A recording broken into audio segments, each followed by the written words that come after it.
Hello guys. So states of matter के part 2 की आज डिस्कस करेंगे हम। पार्ट 1 ऑलरेडी देख चुके हैं। जिसने पार्ट 1 नहीं देखा है वो पहले पार्ट 1 देख लो ताकि कॉन्सेप्ट अच्छे से समझ आए तुम्हें। ठीक है, ओके। तो क्वेश्चन करते हैं अपना। क्वेश्चन 11 क्या बोल रहे थे? Rate of diffusion of SO2 and O2 are in the ratio. Okay, आपको डिफ्यूजन बताना है। मोस्ट ऑफ द क्वेश्चन यहाँ पर डिफ्यूजन के बेस में। तो सबसे पहले चलो क्वेश्चन करने से पहले एज यूजुअल हम पहले कॉन्सेप्ट समझते हैं कि डिफ्यूजन क्या होता है। ठीक है, या इफ्यूजन क्या होता है। आपने दो वर्ड सुने होंगे, डिफ्यूजन एंड इफ्यूजन। ठीक है, तो यहाँ पर एक लॉ है जिसको हम बोलते हैं ग्राहम्स लॉ ऑफ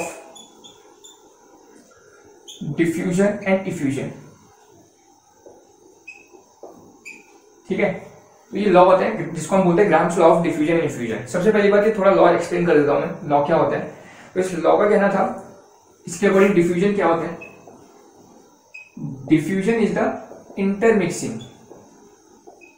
इंटरमिक्सिंग को और स्प्रेडिंग। ठीक है, इंटरमिक्सिंग और स्प्रेडिंग, मार्कर कुछ चेंज कर लेते हैं। इंटरमिक्सिंग और स्प्रेडिंग ऑफ पार्टिकल्स। ठीक है, ये होता है आपका डिफ्यूजन। एंड इफ्यूजन का मतलब क्या होता है? पहले मैं डिफरेंस बता रहा हूं तुम्हें, उसके बाद समझाऊंगा। डिफ्यूजन होता है इंटरमिक्सिंग या फिर स्प्रेडिंग ऑफ पार्टिकल। ठीक है, भी समझाऊंगा, नो प्रॉब्लम। और इफ्यूजन का मतलब होता है escape of gas molecule through a tiny hole. ठीक है, अब जरा कॉन्सेप्ट समझो। डिफ्यूजन का मतलब क्या होता है कि जो पार्टिकल है वो स्प्रेड हो रहे हैं। मतलब जैसे तुमने कोई हवा दी, सपोज मैं एग्जांपल देता हूं परफ्यूम का। ठीक है, हमारे पास परफ्यूम की बोतल है। अब देखो मैं इसको स्प्रे करूंगा, तो देखो स्प्रे करा तो क्या हुआ, यहाँ से पार्टिकल हो रहे हैं। तो पार्टिकल जितने भी आ रहे हैं गैस के पार्टिकल, ये सारे के दिख रहे हैं आपको। तो जितने भी गैस के पार्टिकल आ रहे हैं ये सारे के सारे इस एयर में डिफ्यूज हो रहे हैं। That is known as diffusion. ये बोल रहा है स्प्रेड हो रहे हैं। ये पार्टिकल जो दिख रहे थे आपको, ये क्या होने लग गया? स्प्रेड होने लग गया पूरे एयर के अंदर। तो this is known as diffusion, spreading of particle या इंटरमिक्सिंग। जो पार्टिकल थे जो ऑलरेडी हमारी एयर थी उसके साथ मिक्स हो गए। ठीक है, और इफ्यूजन का मतलब क्या होता है? Escape of gas molecule through a tiny hole. तो देखो यहाँ पर आपको एक होल दिख रहा है। तो जैसे ही मैं इसको प्रेस कर रहा हूँ तो जितने पार्टिकल इस बोतल के अंदर है वो पार्टिकल क्या होने लग गए? बाहर आने लग गए इस होल से। This process is known as effusion. This process is known as effusion, कि टाइनी होल से जो पार्टिकल है वो बाहर आ रहे हैं। आगे बात समझ में? तो इस चीज का थोड़ा आप लोग ध्यान रखेंगे कि क्या इफ्यूजन होता है और क्या डिफ्यूजन होता है। बात समझ आ गई? ओके, तो हमने बेसिक बात कर ली इफ्यूजन डिफ्यूजन की। अब यहाँ पर लॉ क्या था? लॉ जो ये तो पहले बेसिक है कि इफ्यूजन और डिफ्यूजन होता क्या है। अब इन्होंने लॉ क्या दिया था? तो लॉ के अकॉर्डिंग था कि जो द रेट ऑफ इफ्यूजन या डिफ्यूजन होता है, ठीक है, डायरेक्ट में लिख रहा हूँ, लॉ नहीं लिख रहा हूँ, डायरेक्ट हम मैथमेटिकल एक्सप्रेशन लिखेंगे। तो इन्होंने क्या कहा था ये सुनो। द रेट ऑफ इफ्यूजन और ज्यादा स्प्रे कर दिया लगता है। ठीक है, चलो कोई नहीं। द रेट ऑफ इफ्यूजन और डिफ्यूजन, लॉ था द रेट ऑफ इफ्यूजन और diffusion is inversely proportional to square root of vapour density. ठीक है, चलो लिख देते हैं। रेट ऑफ डिफ्यूजन और effusion is inversely proportional to square root of its vapour density. ठीक है, मतलब जो रेट होगा is inversely proportional to vapour density होगा। ये था हमारा लॉ, ग्राम्स लॉ, कि जो रेट होता है डिफ्यूजन या इफ्यूजन का, that is inversely proportional to square root of density. इतनी बात समझ आ गई? ओके, तो यहां से अब हम क्या कर सकते हैं? This is a basic formula, this is a main formula कह सकते हो या बेसिक फॉर्मूला कह सकते हो। इसको मैं दोबारा लिखता हूं। जो R होता है is inversely proportional to density होता है। तो इसका यूज करके आप क्या कर सकते हो? तुम रिलेशन बना सकते हो मैथमेटिकल। जैसे सपोज दो कंडीशन ये बनोगी जो हमने बॉयल्स लॉ, चार्ल्स लॉ में बनाया था, याद करो, इसको यहां लेके जाओ। तो क्या हो जाएगा? R1 root D1 equals to क्या हो जाएगा? दूसरी कंडीशन क्या? R2 root D2। तो यहाँ से R1 बाय R2 क्या आ जाएगा? रूट D2 और D1 नीचे आ जाएगा, रूट D2 बाय D1। तो this is your first formula. ठीक है। अब इनका यूज करके तुम बहुत सारे फॉर्मुलेस बना सकते हो। तो जैसे जैसे हमें फॉर्मुलेस की जरूरत पड़ती रहेगी मैं बताता रहूंगा, ठीक है। एक फॉर्मुला और बता देता हूँ, काफी इंपॉर्टेंट है। डी क्या था हमारा, वेपर डेंसिटी था, है ना।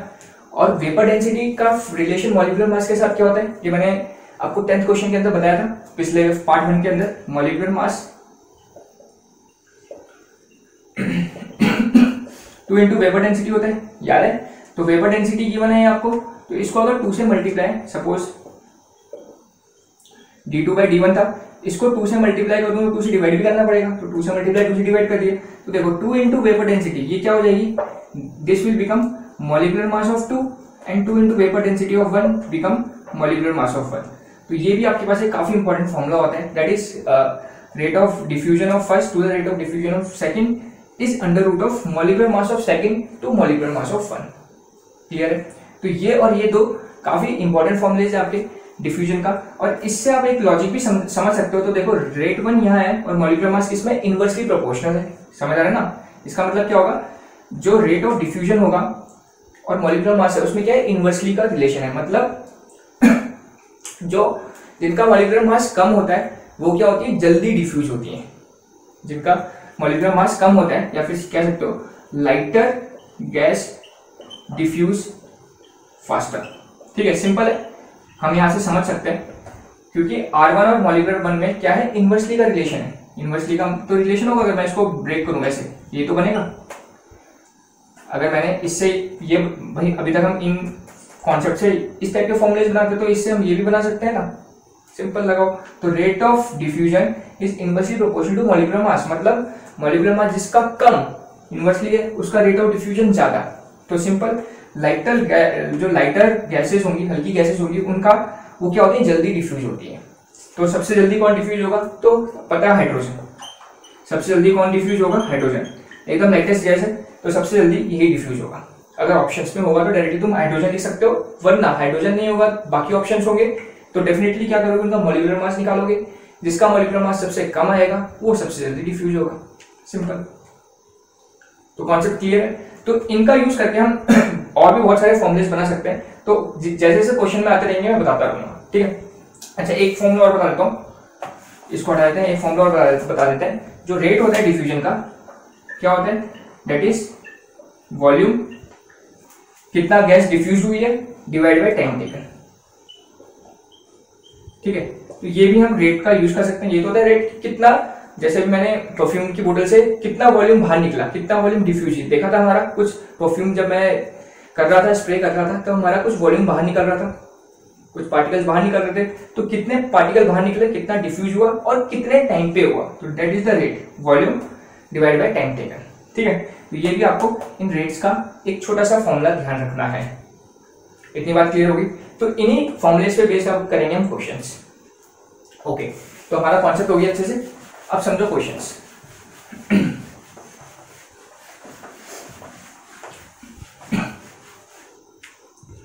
तो पहला क्वेश्चन नंबर 11 कहता है, the rate of diffusion of SO2 and O2 are in the ratio. तो रेट ऑफ किसका बोल रहे हैं, SO2 का, and rate of diffusion of O2 ये आपके पास। तो देखो क्या बता सकते हो मॉलिक्यूल देख के उसका मॉलिक्यूलर मास। तो मॉलिक्यूलर मास का रिलेशन याद है आप लोगों को, क्या होता है, उल्टा होता है, इनवर्सली होता है। तो ऊपर क्या आएगा, जो यहाँ नीचे, तो मतलब मॉलिक्यूलर मास ऑफ O2, और यहाँ क्या आएगा, मॉलिक्यूलर मास ऑफ SO2 आएगा। और आपको पता है O2 का कितना होता है 32, और SO2 का कितना होता है 64। तो कितना आ जाएगा 2 जा, मतलब 1/√2। ये तो आएगा 31, 32 या 64, तो 1/√2 ये हो जाएगा आपका। ठीक है, क्वेश्चन नंबर 12,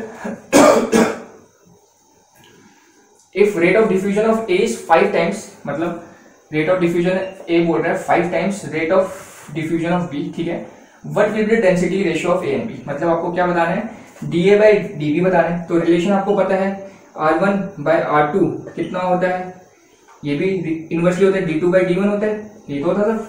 इस बार A भी लिखा है तो AB की टर्म में लिख लो, ये हो जाएगा, ये B हो जाएगा। D2 है तो ये क्या हो जाएगा B, इसको मैंने B माना हुआ है, और D1 को क्या माना है, A माना है। अब तुम्हें बताना है डेंसिटी का रेशियो, तो इसका रेशियो बताना है तो डेफिनेटली यहाँ स्क्वायर रूट हटाना पड़ेगा। तो स्क्वायर रूट हटाने के लिए क्या करेंगे, स्क्वायरिंग बोथ साइड। तो स्क्वायरिंग कर दो, समझ लो भाई, स्क्वायरिंग करोगे तभी तो हटेगा। तो स्क्वायरिंग करेंगे तो क्या हो जाएगा, RA का स्क्वायर डिवाइड बाय RB का स्क्वायर, और यहाँ से स्क्वायर रूट हट गया तो क्या हो गया D B by D A हो गया। ठीक है, अब वैल्यू सब्स्टिट्यूट करो। आर ए कितना दे रखा है आपको 5 times of R B, R A दे रखा है 5 टाइम्स ऑफ आर बी का स्क्वायर और ये क्या हो जाएगा आर बी का स्क्वायर is equal to D A bye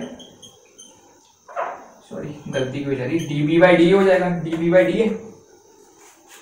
इसको सॉल्व कर सकते हैं, यही करते हूँ। चलो स्क्वायर करोगे तो कितना आएगा 25 आर बी का square divide by R B का स्क्वायर, आर बी के स्क्वायर से आर बी का स्क्वायर कट गया, कितना बच गया 25, नीचे कितना है 1 तो 25/1, तो 25/1 दिख रहा है आपको, यस। तो आपका सी हो जाएगा आंसर 25/1। ठीक है, एकदम सिंपल। डेंसिटी इसका रेशियो निकालना था तो मुझे यहाँ पर इस स्क्वायर रूट को हटाना पड़ेगा। स्क्वायर रूट को हटाने के लिए क्या करूंगा मैं स्क्वायरिंग बोथ साइड, स्क्वायरिंग करेंगे तो यहाँ स्क्वायर आ गया, यहाँ से स्क्वायर रूट हट गया, सॉल्व कर लिया। आर ए की वैल्यू दी थी 5 आर बी, पुट कर दी 5 का स्क्वायर 25, आर बी का स्क्वायर आर बी स्क्वायर, नीचे भी आर बी स्क्वायर है, कैंसिल आउट हो गया तो 25/1। Clear, okay.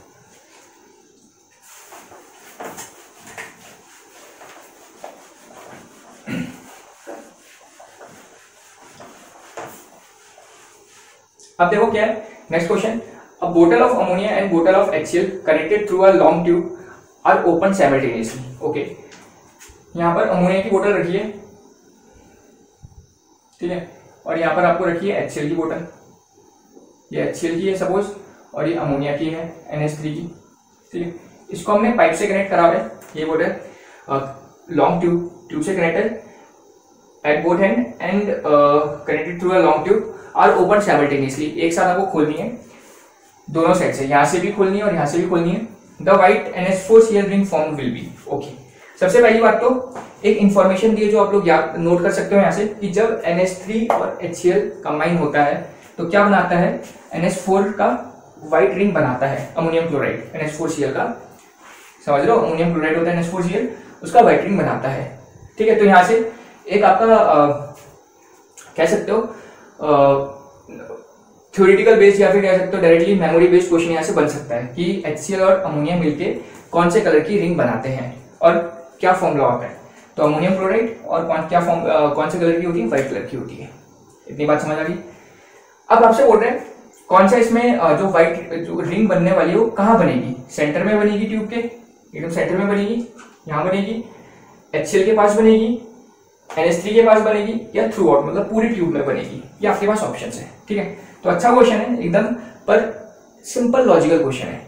लॉजिकल क्या है तो देखो, यहां से अमोनिया गैस है इस डब्बे के अंदर और इस डब्बे के अंदर HCl गैस है। ठीक है, सबसे पहले बताओ कौन डिफ्यूज ज्यादा जल्दी होगी, तो इसके लिए मॉलिक्यूलर वेट निकाल सकते हैं। इसका मॉलिक्यूलर वेट कितना आएगा 1 + 35.5 दैट इज 36.5, और इसका मॉलिक्यूलर वेट कितना आएगा 14 + 3 दैट इज 17। ये तो आएगा ना, मॉलिक्यूलर वेट निकाला जानते हो। और अभी मैंने बताया था जिसका मॉलिक्यूलर वेट कम होता है वो क्या होती है, जल्दी डिफ्यूज होती है, जल्दी मिलती है, जल्दी स्प्रेड होती है, जल्दी इंटरमिक्स होती है, जो हमने पीछे वर्ड्स यूज करे थे। तो सोचो मॉलिक्यूलर मास किसका कम है, अमोनिया का कम है, तो अमोनिया क्या होगी जल्दी स्प्रेड होगी, तो जल्दी स्प्रेड होगी तो जैसे ही एक साथ इसको खोलोगे अमोनिया गैस क्या होगी जल्दी भागेगी इस तरफ, और HCl गैस हैवी होने के कारण थोड़े हल्के भागेगी। तो जो रिंग मिलेगी वो किस साइड मिलेगी हमें, डेफिनेटली थोड़ा HCl के साइड को मिलेगी, क्योंकि अमोनिया गैस जल्दी भाग गई है। जितना HCl यहाँ से यहाँ पहुंचा, यहाँ से यहाँ, उतनी देर पे अमोनिया जल्दी डिफ्यूज हो गई, यहाँ से यहाँ पहुंच गई। समझ रहे हो, जल्दी डिफ्यूज क्यों, क्योंकि इसका मॉलिक्यूलर मास कम है, और मॉलिक्यूलर मास कम होने के कारण ज्यादा स्प्रेड हुई और जल्दी जल्दी क्या हुई मूव करने लगी। तो आपका आंसर हो जाएगा नियर HCl बोतल। क्लियर, ठीक है, direct concept based question. Okay, next question. ठीक, नेक्स्ट क्वेश्चन आपका question number 14। X milliliter of hydrogen gas diffused through a hole in a container in 5 seconds। ठीक है, मतलब हाइड्रोजन का X मिलीलीटर कितने सेकंड में इफ्यूज हो रहा है, 5 सेकंड से में इफ्यूज हो रहा है, बाहर निकल रहा है। The time taken for the effusion for same volume of gas specified below under identical condition is. ठीक है, ओके, तो आपसे बोल रहा है कौन सी कंडीशन के अंदर सही दे रखी है, मतलब आपको बोल रहा है टाइम कौन सा सही है। जैसे सपोज 5 सेकंड किसको लग रहा है, हाइड्रोजन को लग रहा है, ठीक है, और कितना मिलीलीटर निकलने में, X मिलीलीटर निकलने में। तो आप रिलेशन बना सकते हो किस के बीच में रिलेशन चाहिए होगा हमें, देखो सबका टाइम गिवन है और सबका मॉलिक्यूलर मास निकाल सकते हो, टाइम और मॉलिक्यूलर मास के बीच में रिलेशन चाहिए होगा, सही होगा। तो टाइम मॉलिक्यूलर मास के बीच में रिलेशन निकाल सकते हो तुम लोग। तो रेट 1 बाय रेट 2 कितना होता है, मॉलिक्यूलर मास अपोजिट होता है m2 बाय m1, और रेट क्या होता है याद करो, अभी मैंने बताया था वॉल्यूम डिवाइड बाय टाइम, ये क्या हो जाएगा वॉल्यूम डिवाइड बाय टाइम होता है, क्या हो जाएगा m2 बाय m1 हो जाएगा m2 बाय m1 हो जाएगा। इसका x मिलीलीटर है, तो अगर इसको x मिलीलीटर लेते भी हो तो बाकियों का वॉल्यूम गिवन नहीं आपको, नहीं सॉरी सेम वॉल्यूम गिवन है, क्या बोला है सेम वॉल्यूम, मतलब अगर ये x है तो ये भी क्या होगा x होगा, मतलब ये तो कैंसिल आउट हो गए, समझ लो। x millilitre of hydrogen effuse through a hole in a container in 5 second, the time taken for the effusion of same volume, मतलब अगर ये x वॉल्यूम है दूसरे का भी क्या होगा वॉल्यूम x ही होगा, तो x हटा दो, तो इनको हटा देते हैं, चलो इसको फिलहाल यहीं रख देते हैं। नेक्स्ट इसमें हटा देंगे, कैंसिल कर देंगे तो कितना आएगा, और T2 ऊपर चला जाएगा तो क्या बनेगी T2 बाय T1 नीचे आएगा, भाई ये समझ लो, ये ऊपर जाएगा ये नीचे आएगा, is equal to m2 by m1, यहाँ पर इसको v1 बोला था, इसको क्या बोला था हमने v2 बोला था, तो चलो यहाँ क्या रहेगा v1 रहेगा, यहाँ क्या रहेगा v2 रहेगा, पर इससे ही कैंसिल हो गया क्योंकि वॉल्यूम सेम है, तो इसको हटा दिया हमने, इसको हमने क्या करा हटा दिया, तो ये हमारे पास यहाँ पर रिलेशन आ जाएगा टाइम और मॉलिक्यूलर मास के बीच में। इतनी बात समझ गए कि इसका वॉल्यूम था इतना, हाइड्रोजन गैस है और 5 सेकंड टाइम है, तो R1 बाय R2 वाला लगाया हमने, simple concept, root m2 by m1, R को बताया था हमने पीछे volume divide by time, v1 by t1 नीचे हो जाएगा v2 bye t2, root m2 by m1। अब इसको सिंप्लीफाई करा मैंने, क्या आया v1 t2 ऊपर जाएगा into t2 divide by v2 नीचे t1 आएगा, और v1 और v2 कोई से भी गैस होगा सबका वॉल्यूम क्या बोला है सेम ही बोला है एज दैट ऑफ हाइड्रोजन, तो हाइड्रोजन का वॉल्यूम अगर x है तो सबका वॉल्यूम क्या होगा x होगा, तो वॉल्यूम हट गया, तो वॉल्यूम को मैंने कैंसिल कर दिया क्योंकि वॉल्यूम सेम है। तो हमारे पास ये मेन फॉर्मूला बन गया। अब बस देख लो किसके अंदर सेम है, तो चलो पहला चेक करते हैं, कितना बोल रहा है 10 सेकेंड ऑफ हीलियम, ठीक है। तो T2 को मैं जो क्वेश्चन के अंदर गिवन है वो मतलब मुझे निकालनी है टाइम, टाइम ऑलरेडी यहाँ पर गिवन है, मुझे चेक करनी है कि कौन सी सही है कौन सी गलत है, समझ लो नहीं समझ लो, क्वेश्चन पढ़ो एक बार तो अच्छे से समझ आएगा तुम्हें।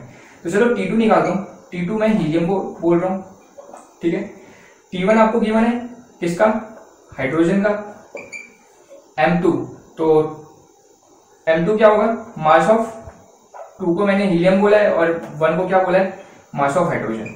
सब्स्टिट्यूट करो, टाइम ऑफ हीलियम तुम्हें निकालना है, time of hydrogen into mass of helium divide by mass of hydrogen, H2 sorry H2, hydrogen is H2, ठीक है। इसको सॉल्व करते हैं। टाइम ऑफ हाइड्रोजन आपको क्वेश्चन के अंदर गिवन है कितना 5, मास ऑफ हीलियम, हीलियम का मास पता ही होता है आप लोगों को कितना होता है 4, पता होता है ना सबको कि नहीं पता होता,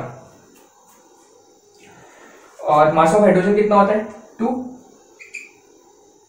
H2 का कितना होता है 2 होता है, समझ लो। तो कितना आएगा 2 2 जा 4 हो जाएगा, तो कितना आ जाएगा 5√2 आ जाएगा, ऊपर लिखता हूँ, चलो कितना आ गया 5√2 आ गया।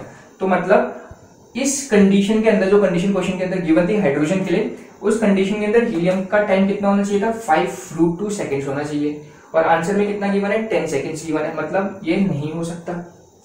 अब समझे ना, यही बोल रहे हैं कि इस कंडीशन के अंदर बताओ कौन सी सेटिस्फाई करेगी, मतलब किसका सेटिस्फाई करेगा। तो हमने जब कैलकुलेट करा तो हीलियम का आया 5√2 सेकेंड, क्वेश्चन के अंदर था 10 सेकेंड, तो ये तो नहीं होगा, ठीक है। इसी तरीके से सेकेंड चेक करना पड़ेगा, सेकेंड चेक करते हैं। तो सेकेंड फॉर्मूला तैयार है मेरे पास, क्या है T2, इस बार मैं इसको क्या मान लेता हूँ कौन से सेकेंड ऑक्सीजन O2 मान लेता हूँ।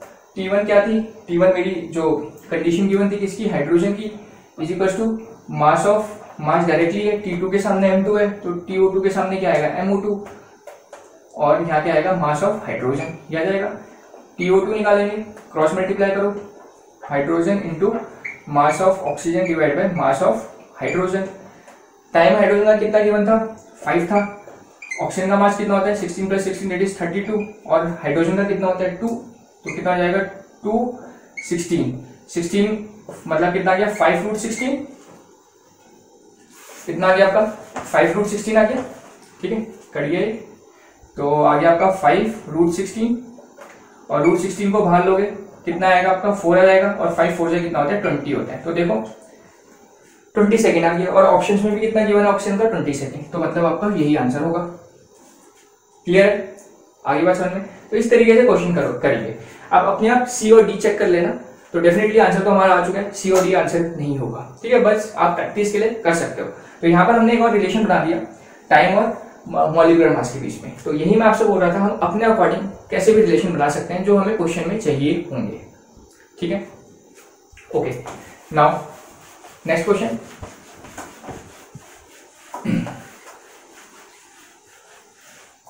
नेक्स्ट क्वेश्चन बोलता है, question number 15,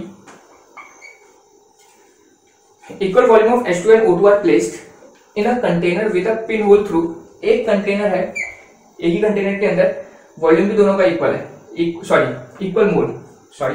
equal mole of H2 and O2। इसके अंदर दो चीज प्रेजेंट है, H2 and O2, और दोनों के मोल इक्वल है, मतलब number of moles of H2 is equal to number of moles of O2, पहली चीज। Through which there is a pin hole, यहाँ एक होल है, through which both can escape, दोनों बाहर निकल सकते हैं। What fraction of O2 escape. Okay, आपको क्या बताना है, व्हाट फ्रैक्शन ऑफ O2, मतलब O2 का फ्रैक्शन बताना है, O2 की क्वांटिटी बतानी है। ठीक, क्वांटिटी बतानी है मतलब आपको क्या बताना है, O2 का मोल बताना है। बात समझ आ गई, O2 का मोल बताना है in the time required for 1/2 of hydrogen to escape. जितने टाइम में हाइड्रोजन कितना एस्केप हो रहा है, आधा एस्केप हो रहा है। जिस टाइम में हाइड्रोजन आधा एस्केप 1/2 एस्केप हो रहा है, उस टाइम में बताओ कितना ऑक्सीजन एस्केप होगा। क्वेश्चन समझ आ गया, मतलब टाइम दोनों का सेम है। जिस टाइम में हाइड्रोजन 1/2 एस्केप हुआ, उस टाइम में बताओ ऑक्सीजन कितना एस्केप हुआ, मतलब टाइम तो दोनों का सेम होगा। ठीक है, तो चलो काम करते हैं। तो पहली बात, अगर नंबर ऑफ मोल्स सेम है, बहुत ध्यान से सुनो, नंबर ऑफ मोल्स सेम है, तो प्रेशर क्या होगा, पार्शियल प्रेशर दोनों का सेम होगा। Pressure of H2 is equal to pressure of O2 होगा, नहीं होगा, समझ दो, क्योंकि पार्शियल प्रेशर सेम होता है। भाई पार्शियल प्रेशर का फॉर्मूला क्या होता है, mole fraction into total pressure. Total pressure same होगा कंटेनर का दोनों के लिए, और अगर नंबर ऑफ मोल सेम है तो भाई मोल फ्रैक्शन भी तो दोनों का सेम ही आएगा। नंबर ऑफ मोल अगर सेम है तो दोनों का क्या आएगा, मोल फ्रैक्शन भी सेम आएगा। तो जिससे पार्शियल प्रेशर भी दोनों का क्या आता है, सेम आता है। ठीक है, इन शॉर्ट आप लोग डायरेक्ट याद भी रख सकते हो कि अगर नंबर ऑफ मोल सेम है तो उस केस में पार्शियल प्रेशर या प्रेशर भी दोनों का क्या होता है, सेम होता है, या कह सकते हो कांस्टेंट होता है। ठीक है, तो प्रेशर क्या हो गया, कांस्टेंट होता है। और देखो कंटेनर एक है, मतलब दोनों का टेम्परेचर भी क्या होगा, कांस्टेंट होगा, होगा नहीं होगा, क्योंकि एक ही कंटेनर में दोनों रखे हैं तो टेम्परेचर भी कांस्टेंट है। ठीक है, इसकी जरूरत हमें आगे पड़ेगी, इसलिए मैंने तुम्हें बताया कॉन्सेप्ट। देखो कैसे, तो अब तुम्हें बताना है रेट। पहले रेट का फॉर्मूला लगाएंगे, rate 1 by rate 2। Molecular mass के फॉर्म में क्या होता है, M2 ऊपर आता है, M1 नीचे आता है। अब इसको रिप्लेस कर दो, सपोज इसको मैं हाइड्रोजन बोल रहा हूँ H2, इसको मैं क्या बोल रहा हूँ, ऑक्सीजन बोल रहा हूँ। इसको क्या बोलूंगा, ऑक्सीजन बोलूंगा, इसको क्या बोलूंगा, हाइड्रोजन बोलूंगा। कैसे भी लिख सकते हो तुम, इससे कोई फर्क नहीं पड़ता कि हाइड्रोजन ऊपर लेना है ऑक्सीजन नीचे लेना है, तुम्हारी मर्जी जैसे लेना है लो। सपोज चलो मैं उल्टा ले लूंगा, कैसे भी ले सकते हैं। ठीक है, ऑक्सीजन ले लूंगा, यहाँ के ले लेता हूँ हाइड्रोजन, तो इसको भी उल्टा लेना पड़ेगा, यहाँ के ले लूंगा हाइड्रोजन और यहाँ के ले लूंगा ऑक्सीजन। ठीक है, इसके लिए हम फ्री हैं, ये हम कैसे भी ले सकते हैं, जरूरी नहीं है कि हमें कोई एक फिक्स्ड मैनर नहीं होता है इसका, तुम्हारी मर्जी कैसे भी लो। चलो ऐसे कर लेते हैं।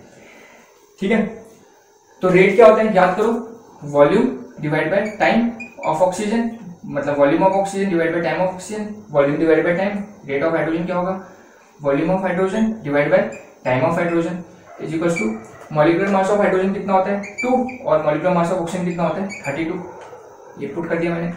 अब देखो जरा, टाइम और टाइम तो सेम है, यही बोल रहा था मैं थोड़ी देर पहले, भाई दोनों का सेम ही टाइम रहेगा, तो टाइम से टाइम तो कैंसिल आउट हो गया, टाइम से टाइम कैंसिल आउट हो गया, क्या बचेगा, volume of O2 divide by volume of H2 is equal to, ये कैंसिल आउट हो गया, कितना बच गया 1/16।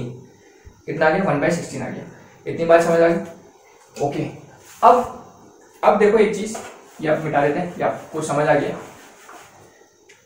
अब वॉल्यूम है यहाँ ऑक्सीजन का, वॉल्यूम है हाइड्रोजन का। अब देखो कहानी क्या है, प्रेशर कांस्टेंट है और टेम्परेचर कांस्टेंट है, तो जो वॉल्यूम होगा किसके डायरेक्टली प्रोपोर्शनल होता है, याद करो एवोगाड्रोस लॉ, कि constant pressure and constant temperature में जो वॉल्यूम होता है किसके डायरेक्टली प्रोपोर्शनल होता है, यस, नंबर ऑफ मोल्स के, क्योंकि हमें वही निकालने थे, नंबर ऑफ मोल्स से तो निकालना है। तो क्यों ना वॉल्यूम को मोल से रिप्लेस कर दें, तो क्या आएगा, number of moles of O2 divide by number of moles of H2 क्या आएगा 1/16 आ जाएगा। ठीक है, तो नंबर ऑफ मोल्स आपको हाइड्रोजन के दे रखे कितने एस्केप हो रहे हैं उस टाइम में, हाफ। तो इसकी जगह लिख सकते हो तुम हाफ, इसकी जगह क्या लिख सकते हो हाफ, और ये क्या हो जाएगा 1/√16 को क्या लिख सकते हो 1/4 लिख सकते हो। अंडर रूट निकाल लिया हमने, भाई 16 का रूट बाहर निकालोगे 4 बचेगा। बस अब इसको सॉल्व कर लो, तो क्या आ जाएगा 2 into number of moles of O2 is equal to 1/4। तो नंबर ऑफ मोल्स O2 के निकालना है तुम्हें, तो 2 को नीचे लेके जाओ, 2 को नीचे लेके जाएंगे तो कितना आएगा, चलो यहाँ कर देता हूँ सॉल्व। तो नंबर ऑफ मोल्स O2 कितना आ गया 1/4, 2 को नीचे ले गए इंटू 2, तो number of moles of O2 is 1/8। यही आपका फ्रैक्शन होगा जो O2 का निकलेगा जिस टाइम में हाइड्रोजन कितना निकल रहा है 1/2 निकल रहा है, यही बोला था तुमसे। तो यही होगा ऑक्सीजन का फ्रैक्शन। ये तुमसे बोल रहा है कि कितना फ्रैक्शन ऑक्सीजन बाहर निकलेगा, एस्केप होगा उस टाइम में जब हाफ हाइड्रोजन एस्केप हो रहा है। तो इस तरीके से इस क्वेश्चन को करेंगे। ठीक है, बस एक कॉन्सेप्ट इसमें एक्स्ट्रा ये आया कि वॉल्यूम की जगह मैंने नंबर ऑफ मोल सब्स्टिट्यूट करा है। उसके लिए कब कर सकते हैं ये भी ध्यान रखना है, तभी कर सकते हैं जब टेम्परेचर और प्रेशर कांस्टेंट होगा। ठीक है, प्रेशर कांस्टेंट कैसे पता चला, क्योंकि इक्वल मोल थे, इक्वल मोल है तो प्रेशर भी सेम होगा, मतलब प्रेशर कांस्टेंट होगा, और दोनों को एक ही डब्बे के अंदर रखा है तो मतलब टेम्परेचर भी कांस्टेंट होगा। तो इस केस में हम वॉल्यूम को नंबर ऑफ मोल से रिप्लेस डेफिनेटली कर सकते हैं अकॉर्डिंग टू एवोगैड्रोस लॉ, कि प्रेशर और कांस्टेंट जब प्रेशर और टेम्परेचर जब कांस्टेंट होता है तो वॉल्यूम किसके डायरेक्टली प्रोपोर्शनल होता है, नंबर ऑफ मोल्स के होता है। क्लियर? ओके, तो ये हो गया आपके ग्राम्स लॉ ऑफ डिफ्यूजन और रिफ्यूजन के ऊपर काफी अच्छे अच्छे क्वेश्चंस। तो अब बात करते हैं हम नेक्स्ट 5 क्वेश्चंस की। ठीक है, सो ये आ गए आपके नेक्स्ट 5 क्वेश्चन। ठीक है, 5 क्वेश्चन हम डिस्कस कर चुके हैं। तो क्वेश्चन नंबर 16 कहता है, क्वेश्चन 16 कह रहा है the ratio of Cp and Cv of a gas X। Okay, तो क्वेश्चन 16 करने से पहले क्वेश्चन बेस्ड है Cp और Cv पे। Cp Cv का मतलब क्या होता है, स्पेसिफिक हीट। ठीक है, तो पहले स्पेसिफिक हीट का कॉन्सेप्ट समझ लेते हैं। Specific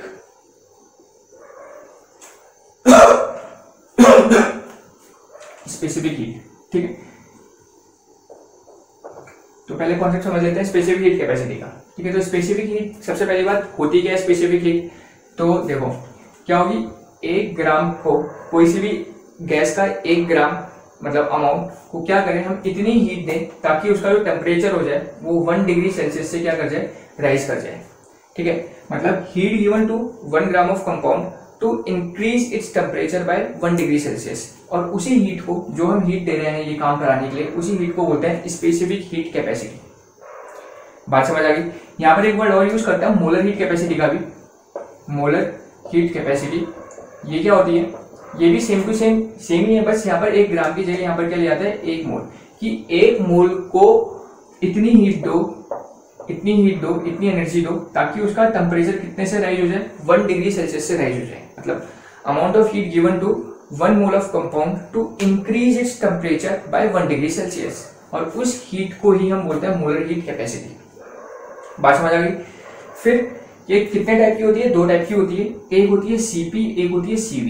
Cp is the specific heat capacity at constant pressure and Cv is the specific heat capacity at constant volume. ठीक है, Cp मतलब क्या होता है, specific heat capacity constant volume pressure में। इसका अगर फॉर्मूला लिखना है तो फॉर्मूला भी लिख सकते हैं, Cp इक्वल्स टू क्या होता है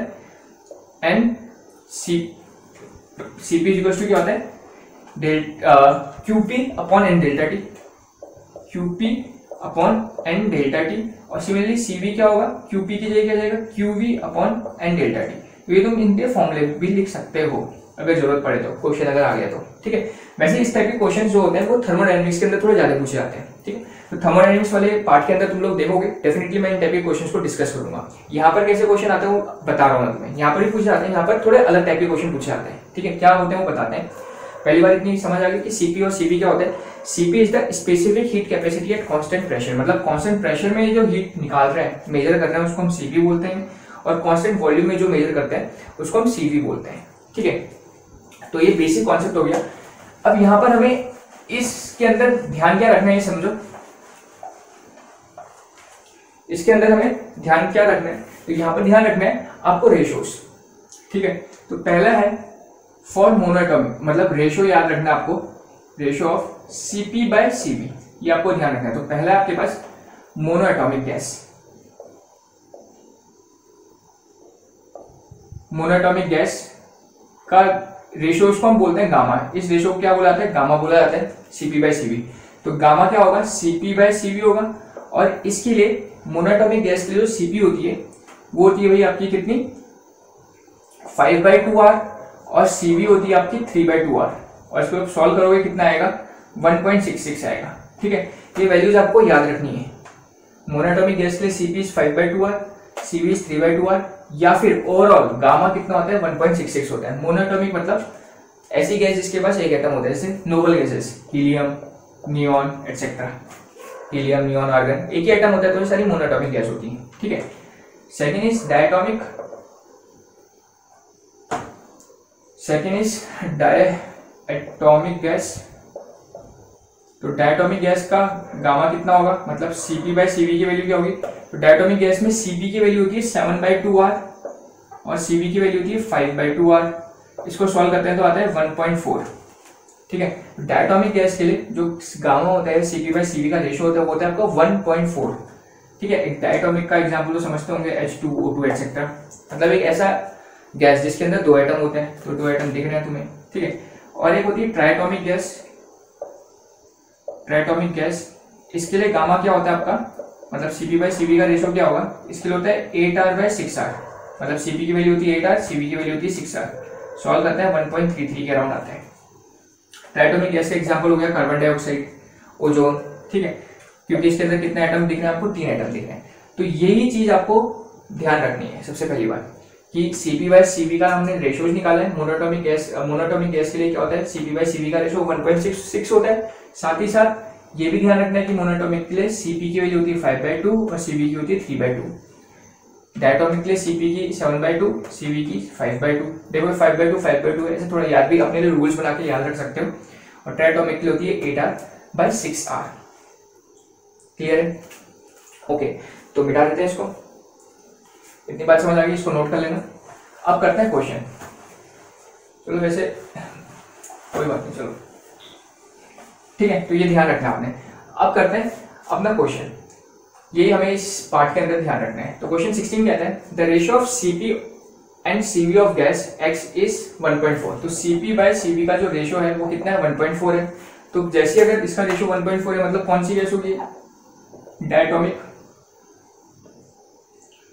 डायटॉमिक गैस होगी। इतनी बात समझ आ गई, ये भी पीछे बता दिया। The number of atom of gas X present in 11.2 litre of NTP। कितने एटम्स प्रेजेंट होंगे। तो अब ये कॉन्सेप्ट किसका बन गया, सिंपल मोल कॉन्सेप्ट बन गया।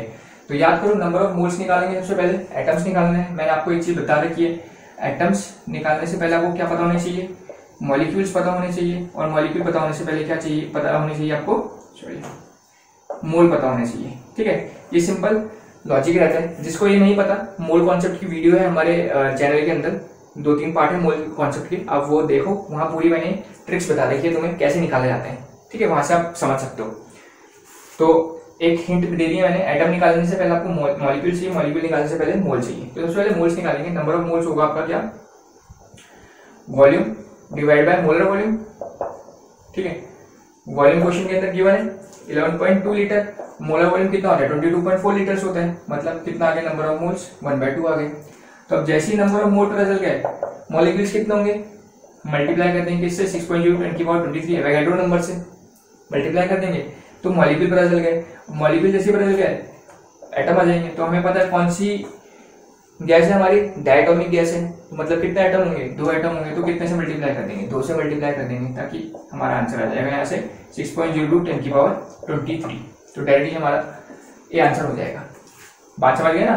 कभी भी एटम्स निकालने होते हैं, आयंस निकालने होते हैं, इलेक्ट्रॉन्स निकालने होते हैं, पहले मॉलिक्यूल निकालो, मॉलिक्यूल से पहले मोल्स निकालो। मोल निकाला हमने, एवोगाड्रो नंबर से मल्टीप्लाई करा, मॉलिक्यूल आए। और डायटॉमिक गैस होने के कारण इसके अंदर होंगे कितने एटम, 2 एटम होंगे। इसलिए हमने इस पूरे को कितने से मल्टीप्लाई कर दिया, 2 से मल्टीप्लाई कर दिया। तो हमारा आंसर आ जाएगा 6.0 10⁻23। ठीक है, ठीक है, क्लियर है सबको, okay.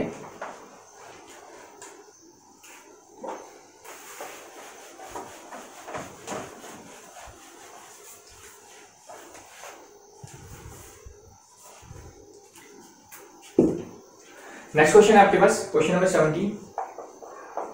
2 mole of helium is mixed with, helium है, हाइड्रोजन है, इसका कितना मोल लिया है 2 mole is mix with 2 gram hydrogen. तो 2 ग्राम हाइड्रोजन है तो इसको 2 से डिवाइड करोगे तो कितना मोल आ जाएगा, 1 मोल आ जाएगा। सिंपल नंबर ऑफ मोल्स का फॉर्मूला लगा दिया। वेट क्वेश्चन में गिवन था 2 ग्राम, मॉलिक्यूलर वेट निकाल सकते हो 2, तो वेट अपॉन मॉलिक्यूलर वेट करा तो नंबर ऑफ मोल्स आ गए। Clear. The molar heat capacity at constant pressure for mixture is, okay आपको पूरे मिक्सचर की मोलर हीट कैपेसिटी बतानी है। ठीक है, तो बताओ इसकी क्या होगी सीपी की वैल्यू। तो देखो कौन सी गैस है, मोनोटॉमिक गैस है। मोनोटॉमिक गैस है मतलब क्या होती है इसकी 5/2R होती है, ये होती है ना। और ये कौन सी गैस है, देखो डायटोमिक गैस है, इसकी क्या होती है सीपी की वैल्यू 7/2R होती है। सीपी की वैल्यू पीछे लिखी थी मैंने बस। अब फाइनल बतानी है सीपी सॉल्यूशन की, तो क्या होती है, इसको अगर मैं 1 बोल दूं, इस वाले को क्या बोल दूं, फर्स्ट कंडीशन बोल देता हूँ, और इस वाले को क्या बोल देता हूँ, सेकंड कंडीशन बोल देता हूँ। तो इसको CP1 बोल देता हूँ, इसको CP2, इसको N1 बोलता हूँ, और इस मोल्स को क्या बोल देता हूँ, N2 बोल देता हूँ। ठीक है, ताकि करने में आसानी हो। तो क्या फॉर्मूला लग जाएगा डायरेक्टली, तो सिंपल हम लगाते ही हैं जब दो कंडीशन गिवन होती है, CP1 into N1 plus CP2 into N2 divide by N1 plus N2। ठीक है, तो ये फॉर्मूला भी आप लोग ध्यान रखना। जब दो मोल गैसेस को मिक्स करते हैं, दोनों की अपनी अलग सीपी होती है, तो जो फाइनल सॉल्यूशन होता है उसकी सीपी क्या होगी, या फाइनल जो मिक्सचर होगा उसकी सीपी क्या होगी, तो इस फॉर्मूले से तुम कैलकुलेट कर सकते हो। एक और होती तो प्लस लगा लेते, यहाँ प्लस N3 आ जाता। ठीक है, ओके। CP1 कितना है 5/2R, N1 कितनी है 2, प्लस CP2 कितना है 7/2R। ठीक है, इसलिए मैंने बोला ये वैल्यू याद रखनी है अपने, ये क्वेश्चन में गिवन नहीं होंगी आपको, तो इसलिए याद रखनी है जो स्टार्टिंग में मैंने आपको बता दिया था। N2 is 1 divide by N1 plus N2, 2 plus 1 3। ठीक है, तो यहाँ से क्या आएगा, 2 से 2 कट गया तो 5R plus 7/2R divide by 3। LCM ले लेंगे, कितना आ जाएगा 10 plus 7 that is 17R bye 3 है यहाँ पर, 2 प्लस 1 3, 7 कितना हो जाएगा समझ लो, 5 to 10, 10 प्लस 7 17R बाय 2, 2 को 3 के साथ 2 हो जाएगा, और नीचे क्या है 3 भी है, तो कितना आ जाएगा 17/6 इंटू R। तो ऐसा कोई ऑप्शन दिख रहा है, यस, तो 17R/6 यही पहला आपका आंसर हो जाएगा। ठीक है, ओके।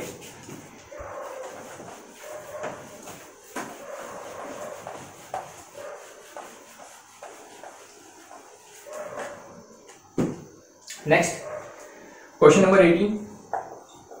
क्वेश्चन 18 बोलता है डेंसिटी ऑफ एयर इज, आपको डेंसिटी गिवन है 0.00130 ग्राम पर मिलीलीटर।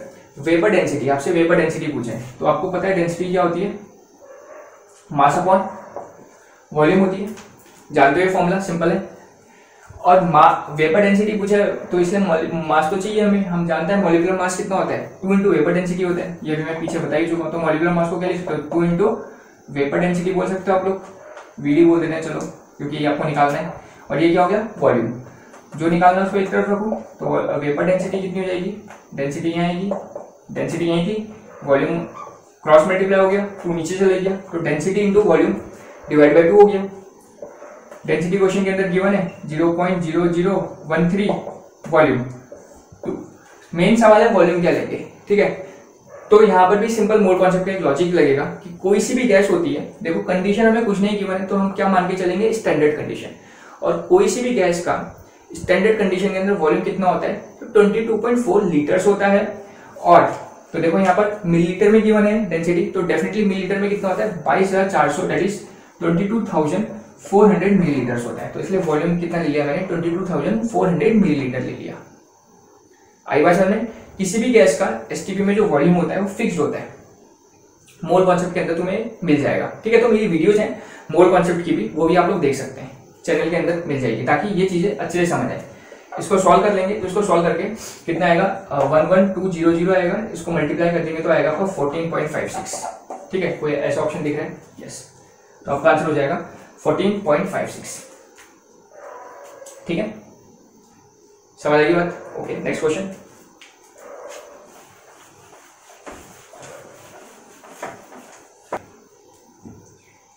तो नेक्स्ट क्वेश्चन करते हैं, क्वेश्चन नंबर 19।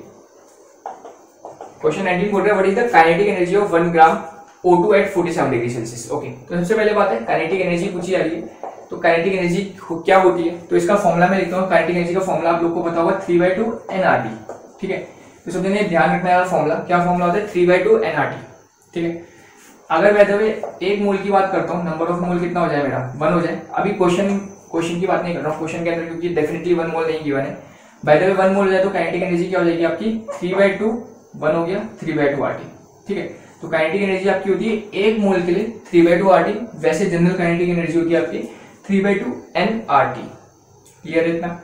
तो अब करते हैं क्वेश्चन है आपका question 19, what is the kinetic energy of 1 gram O2 at 47 degree Celsius. तो देखो सबसे पहले नंबर ऑफ मोल्स निकल जाएंगे। नंबर ऑफ मोल क्या होता है, वेट अपॉन मॉलिक्यूलर वेट कितना रहेगा 1, और ऑक्सीजन का मॉलिक्यूलर वेट सबको पता है दैट इज 32, तो 1/32, ठीक है। तो बस फॉर्मूला पुट करो, kinetic energy is equal to 3/2 nRT, 3/2 number of moles कितना गया 1/32, आर की वैल्यू पता है, क्या पुट करेंगे 0.082 की 8.314, तो यस इस बार पुट करेंगे हम 8.314। यही मैं फर्स्ट पार्ट 1 के अंदर बोल रहा था, जब एटीएम लीटर्स में चाहिए तब हम पुट करते हैं 0.082, पर एनर्जीज की जहां बात करते हैं वहां हम पुट करते हैं 8.314, ठीक है। तो हम आर की वैल्यू पुट करेंगे 8.314, और टी टेम्परेचर क्वेश्चन के अंदर गिवन है 47, पर आपको क्या करना पड़ेगा 273 से ऐड करना पड़ेगा, ताकि किस में कन्वर्ट हो जाए, वो केल्विन में कन्वर्ट हो जाए। कितना हो जाएगा 10 12 1 3, ठीक है। तो 320, तो इंटू क्या कर दोगे 320 कर दोगे। तो इसको सॉल्व करेंगे हम, कितना आ गया 320 से करिए 10 और 2 5 जा हो गया, तो कितना बच गया 5 से 15 इंटू 8.314, ठीक है। तो कितना आ गया आपका 15 इंटू 8.314, डायरेक्टली हमने पुट कर दिया। तो इसको सॉल्व कर लेते हैं, इसको सॉल्व करेंगे कितना आएगा आपका 5048 8z 9 10 11 12, तो 12 पॉइंट समथिंग मतलब 1.2 के अराउंड आ जाएगा। तो ये आ गया आपका डायरेक्टली, कितना लिख देता हूँ 1.24 10 की पावर 2 जूल्स, ठीक है। मल्टीप्लाई करके आपका डायरेक्टली आंसर आ जाएगा, आप चेक कर लेना। मैंने डायरेक्टली यहाँ मल्टीप्लाई करा तो मुझे 12 पॉइंट समथिंग दिखा, तो इसलिए मैंने डायरेक्टली ये वाला आंसर पुट कर दिया, ठीक है। ऐसा आंसर वैसे एक और है, अच्छा सेम ही आंसर है, ठीक है। आंसर रिपीट हो गए दोनों ऑप्शन, तो कोई सा भी आप टिक मार सकते हो, ए भी और बी भी। चलो इसको चेंज कर देते हैं, इसको हम किलो जूल बोल देते हैं, ठीक है, तब हमारा ए आंसर हो जाएगा। ओके नाउ नेक्स्ट, वरना दोनों सही थे, ठीक है। तो इस तरीके से हम क्वेश्चन को सॉल्व करेंगे। नाउ नेक्स्ट क्वेश्चन, तो लास्ट क्वेश्चन आपका आज की क्लास का question number 20, the average kinetic energy of ideal gas पर मॉलिक्यूल, ठीक है। अच्छा एक चीज और, अगर आपको पर मॉलिक्यूल निकालनी काइनेटिक एनर्जी, तो काइनेटिक एनर्जी को क्या निकालना है आपको पर मॉलिक्यूल। तो पर मॉलिक्यूल निकालने तो याद करो, अभी थोड़ी देर पहले ही हमने बात करी थी, एक मॉलिक्यूल में कितने पार्टिकल होते हैं, एवोगैड्रोस नंबर से मल्टीप्लाई करते हैं। तो डेफिनेटली पर मॉलिक्यूल निकाल रहे हैं तो इसको भी क्या करना पड़ेगा, एवोगैड्रोस नंबर से डिवाइड करना पड़ेगा। तो this is the kinetic energy पर मॉलिक्यूल, आई बात समझ में, this is the kinetic energy पर मॉलिक्यूल, हमने एवोगैड्रोस नंबर से डिवाइड कर दिया। तो कितना बनता है 3/2 RT/Na। और एक चीज और, ये RT/Na को कुछ बुक्स में K लिखा होता है, तो ये फॉर्मूला और आता है आपका काइनेटिक एनर्जी का 3/2 kT, where K is nothing but R/Na। R/Na को हमने क्या लिख दिया K क्या होता है आपका बोल्ट्जमैन कांस्टेंट, ठीक है। तो K क्या होता है आपका बोल्ट्जमैन कांस्टेंट होता है। कुछ बुक्स में R/Na को, कुछ बुक्स में नहीं, मतलब होता ही होता है कि R/Na को हम क्या लिख देते हैं K लिख देते हैं, ठीक है। तो यहां से आपका काइनेटिक एनर्जी का एक और फॉर्मूला तैयार हो जाता है 3/2 kT, ठीक है, where K is R/Na, clear, okay. अच्छा यहाँ पर एक चीज आप गौर करोगे, एक चीज देखोगे आप ध्यान से, तो देखो K कांस्टेंट है, 3/2 भी कांस्टेंट है, तो यहाँ से तुम क्या बोल सकते हो, kinetic energy is directly proportional to temperature बोल सकते हो ना, क्योंकि ये तो कांस्टेंट है और K भी कांस्टेंट है, R is constant, Na is constant, Avogadro's number 6.02 10 की पावर 23। तो यहां से ये कांस्टेंट, तो ये हट गया, तो क्या हो गया, kinetic energy is directly proportional to temperature बोल सकते हो। तो देखो हम मोस्ट ऑफ द टाइम बहुत सारी जगह ऐसा बात बोलते हैं कि भाई जैसे ही हीट करा हमने, टेम्परेचर बढ़ाया, तो पार्टिकल्स की काइनेटिक एनर्जी बढ़ जाती है। ऐसा बहुत जगह आप लोगों ने सुना होगा, मैंने भी 1-2 जगह बोला है। तो कहाँ से बढ़ती है, उसका रीजन क्या है, तो उसका रीजन यही है, ठीक है। कुछ बच्चे को कंफ्यूजन भी रहता है सर ये कहाँ से आया, तो ये यहीं से आया, इसी फॉर्मूले का यूज करके हम बोलते हैं, क्योंकि टेम्परेचर बढ़ेगा तो काइनेटिक एनर्जी भी क्या होगी, बढ़ेगी। इसलिए हम मोस्ट ऑफ द जगह ऐसा बोल देते हैं कि जैसे हमने टेम्परेचर बढ़ाया, हीट दिया, तो पार्टिकल्स की काइनेटिक एनर्जी बढ़ने लग गई, according to this concept. Clear है अब सबको, ओके। अब करते हैं अपना क्वेश्चन। तो क्वेश्चन क्या कह रहा था हमारा,